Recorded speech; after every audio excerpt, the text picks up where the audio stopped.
I never expected her to remember my name, let alone everything else. It was past 10 when I slipped into the small corner cafe near campus. Half the lights were dimmed, the faint hum of the espresso machine punctuating the silence. I usually came alone, laptop open, headphones in, scrolling through things I didn't really care about. Tonight felt different, though, quieter, heavier. She was already there, seated at the window that caught the soft streetlight. Her hands curled around a mug, sleeves pushed up just enough to reveal a few faint scars along her forearms. Mom of a friend energy, I told myself. That's all. Hey, she said without looking up, voice low, calm, like she'd been expecting me. Hi, I said, fumbling with my bag, aware of the stupid nervous tick in my fingers. I was 22 for Christ's sake, but suddenly I felt like a kid again. You want the usual? She asked. I nodded, and she smiled, a little tight at the edges like she was holding something back. I watched her set down her mug and scribble something on the napkin, flicking her eyes toward her hands just for a second before meeting mine again. I don't think she noticed, but that small glance, the one that lingered too long, made my chest tighten. I've always been bad at noticing people, bad at seeing subtle things, and here she was noticing me without needing to. We sat across from each other, silence stretched thin over the space between us. I scrolled my phone, paused mid-scroll, then put it down. Part of me wanted to text her something, anything, but it felt absurd. She already knew I'd be here, that I'd notice her.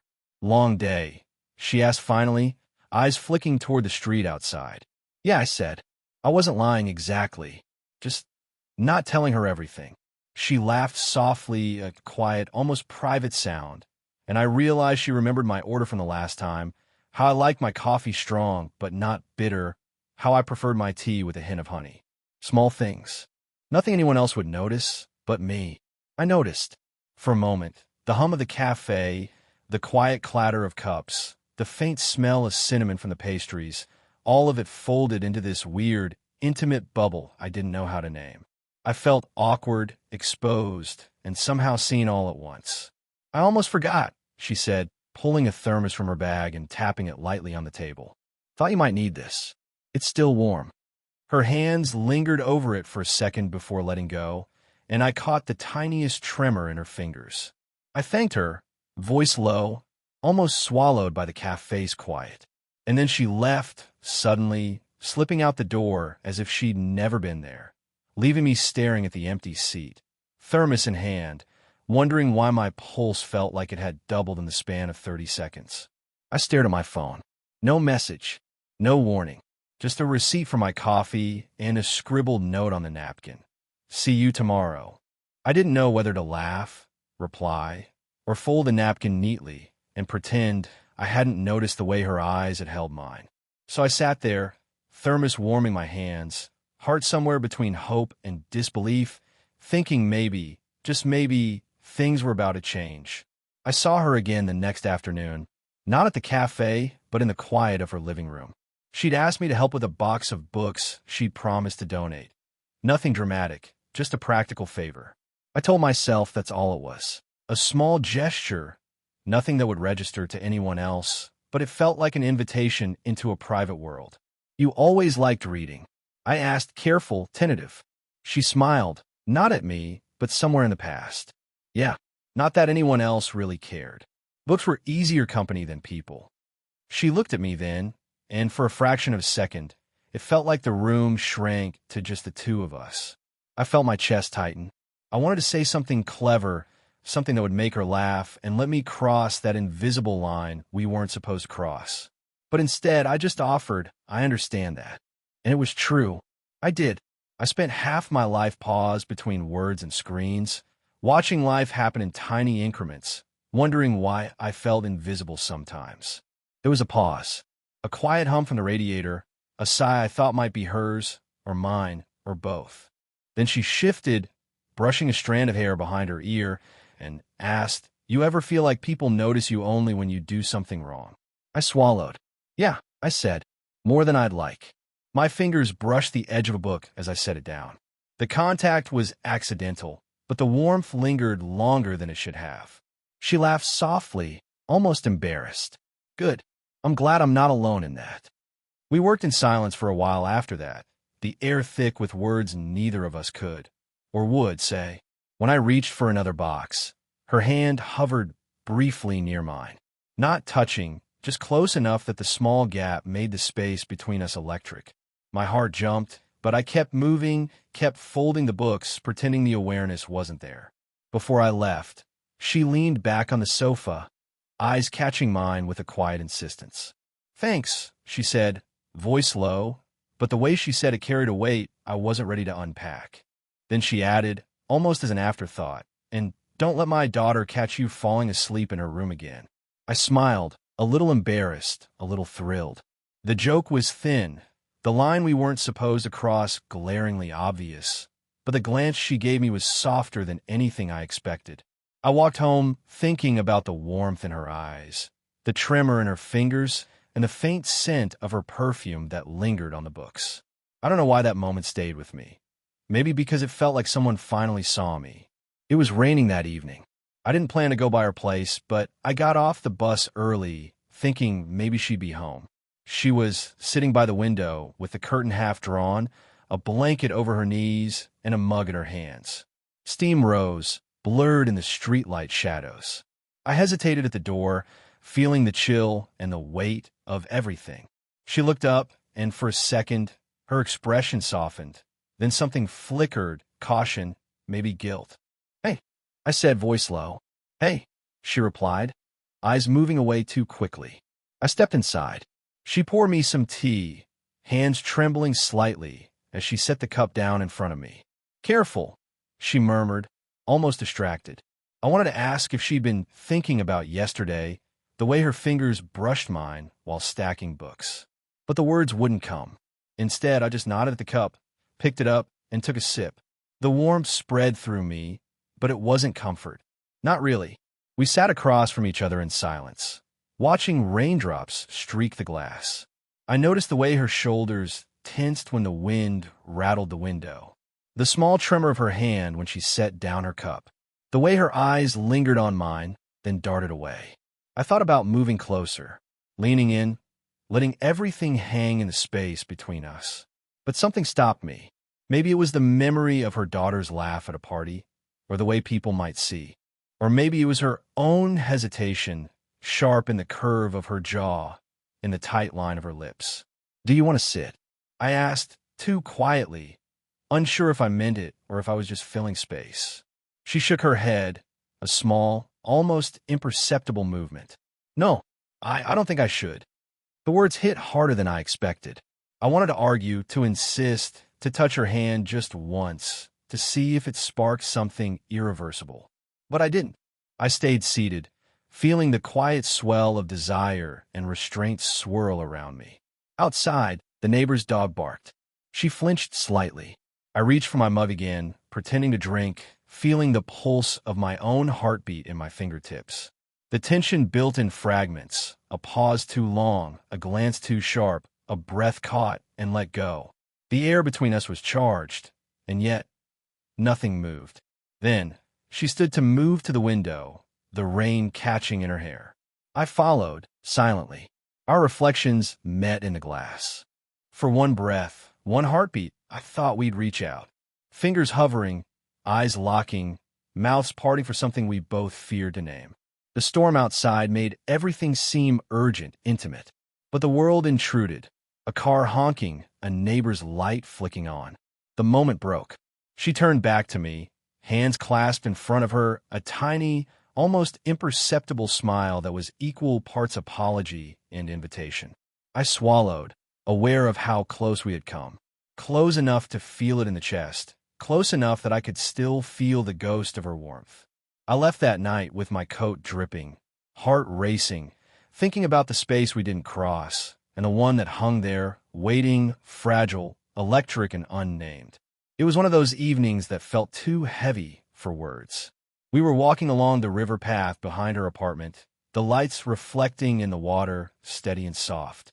Rain from earlier still clung to the leaves, and every step squelched slightly under our shoes. I kept my hands in my pockets, pretending not to notice how close we were, pretending the heat from her shoulder brushing mine wasn't enough to unbalance me. "You talk to him a lot, don't you?" she asked suddenly, voice light but a little sharp. I stiffened, unsure if she meant my friend, my classmates, anyone. "You're friends." Yeah," I said, careful, slow. I didn't want to make it sound offensive, but maybe I did anyway. Her hand brushed against mine as we passed a lamppost. She didn't pull away. I felt my stomach drop. I don't know why that bothers me," she said softly, almost to herself. I stopped walking. She did too. The river ran silently beside us. I wanted to laugh to break the tension, but it felt wrong. "Honest. Naked. I'm not supposed to care," she said, finally looking at me. Her eyes held that weight again, the one that made me feel seen and guilty at the same time. "I shouldn't feel like this. Not with you." I opened my mouth, and nothing came out. I didn't know if I should tell her it was the same for me, or if saying it would make it real. I wanted to, though. I wanted to tell her that the way she laughed at my stupid jokes, the way she remembered tiny things, had been twisting something in me for weeks, months. "Do you ever just wish things could be different?" she asked, voice almost a whisper, fragile. I swallowed. I wanted to. I wanted to tell her everything, every unsent text, every daydream where her hand brushed mine. But there were boundaries, rules, and yet I felt like we were teetering on the edge of something neither of us fully understood, and neither of us had the courage to name it. She tucked a strand of hair behind her ear, and I noticed how the streetlight caught the curve of her jaw, the tremor in her fingers as she fidgeted with her scarf. My own hands itched to reach out, to touch, to close the gap we'd been dancing around for weeks. I realized I was holding my breath, waiting for her to turn away, to step back, to let it go. But she didn't. She just stood there, exposed and quiet, letting the river and the night do the work that words couldn't. I don't know what I want," she admitted, voice breaking slightly, and my chest ached with the honesty, the fear, the pull between us. I wanted to say, "Me neither." I wanted to step closer and risk it all. I wanted to cross the line we'd been circling. Instead, I let the silence stretch, heavy and tender. The river whispered. Our shadows moved with the streetlights. And in that pause, in that space, the question hung between us, unspoken, urgent, impossible to ignore. What happens if we don't step back? I stopped seeing her at the cafe. Not on purpose, not with a dramatic moment. She just wasn't there. The next week, I tried calling. Nothing. Texts went unanswered. I imagined every excuse. She was busy, tired away. But a small, stubborn part of me knew it was something else. Something unspoken. When I finally passed her building on a Thursday evening, I hesitated at the gate. A light flicked on in her window. She was there, moving around alone. I thought about knocking, about saying something, anything, but I didn't. The impulse passed like smoke, and I walked on, coat collar up, ears still straining for some sound of her voice. A week later, she appeared at the cafe, eyes down, order in hand, sitting at the farthest table. She didn't look at me. I sat anyway, far enough to seem casual, close enough to feel the old tension prickling under my skin. She stirred her coffee slowly, watching the swirl of cream. After a while, she whispered, almost to herself, I shouldn't have said that. I froze. My mind raced through the memory of our walk, her confession by the river, the almost touch that left me restless for days. Said what? I asked, trying to keep my voice steady. She didn't answer, just shook her head, tucking her hair behind her ear. Her movements were careful, deliberate, like she was trying to erase a trace of herself in the world I'd been building around her. Later, I learned something, a detail I hadn't known, an ex she'd never mentioned, someone who still lingered quietly in the edges of her life. A reminder that her world wasn't mine to step into fully. I didn't ask for explanations. I didn't need them. The realization alone made the empty space between us feel wider than the street outside the cafe. I kept thinking about the thermos, the shared jokes, the way she'd let herself be seen and then pulled back. I wondered if I'd imagined all of it, or if she had. Every step, every pause, every small tremor in her voice replayed in my mind, over and over, unresolved like a song stuck on the wrong note. I sat at my usual table one evening, staring at my phone. Half-typed messages lingered in drafts, unsent. One began, "I don't know if I should." Another, "Do you even—" I deleted them all. The empty chair across from me felt heavier than it should. I didn't feel heartbroken. I felt paused, like life forgot to finish the sentence. I watched her reflection in the window across the street as she passed by, coat pulled tight, umbrella angled against the drizzle. For a second, I thought she'd glance up, smile, maybe let me in. But she didn't. She kept walking. And I sat there, thermos cooling in my hands, letting the silence fill every corner of the space she left behind. I found her in the kitchen, late afternoon, sun low and pale through the blinds. She was rinsing dishes, humming something soft and half-forgotten. The apartment smelled faintly of coffee and lemon cleaner, the ordinary smells grounding, almost cruel in how safe they felt. I leaned against the doorway, unsure if I should stay or leave. My hands twisted in my pockets, heart beating too fast for quiet moments like this. She didn't look up immediately. I realized I'd been holding my breath. "Hey," I said finally low, careful. "Hey," she replied, voice steady, though I thought I heard a tremor. She didn't stop what she was doing. She never did. I wanted to speak first, to spill everything I'd been carrying, the unsent texts, the stolen glances, the ache of not knowing. But the words tangled, heavy and inadequate. Instead, I took a small step forward. She glanced at me, then, finally, eyes flicking to mine, holding them just long enough for the world to shrink around us. And I saw it. The same hesitance, the same pull I felt, mirrored in the curve of her jaw, in the way her fingers clutched the sponge too tightly. I began faltering. "I don't want to lose this. Not you." Her hand stilled. She looked down at the sink, then back at me. "I'm scared," she admitted, quiet, unadorned. I don't want to mess up everything either." I nodded, understanding more in that simple confession than in any grand speech. The risk, the fear, the consequences, they were all there. And yet, the weight of unspoken words lifted just a little. We stood there for a long beat, neither of us moving closer, neither stepping back, just breathing in the same space. "I don't know what comes next," she said, voice soft, almost lost in the hum of the fridge. "Then we figured out," I said, finally reaching for her hand. Not grabbing, just holding, tentative, careful. She didn't pull away. Not immediately. She let it rest there, warm, fragile, solid. Her lips curved in a tiny, almost shy smile. I smiled back, and the air shifted in the quietest way. Connection, understanding, acceptance, maybe, or at least a truce between our fears and desires. "Okay," she whispered. I felt my chest unclench just a little. The moment didn't explode. It didn't need to. We didn't need to define it, to label it, to promise forever. Not yet. Just this, a hand held, a gaze returned, a small, human acknowledgement that we existed for each other in that space and time. And somehow, that was enough. Months had passed. The cafe where it all began still smelled of roasted coffee and old books, but now we had routines that didn't feel fragile. I arrive around 8:47 a.m. Most mornings, black coffee in hand, and she was already there, notebook open, fingers tapping lightly on the pages. Some things hadn't changed.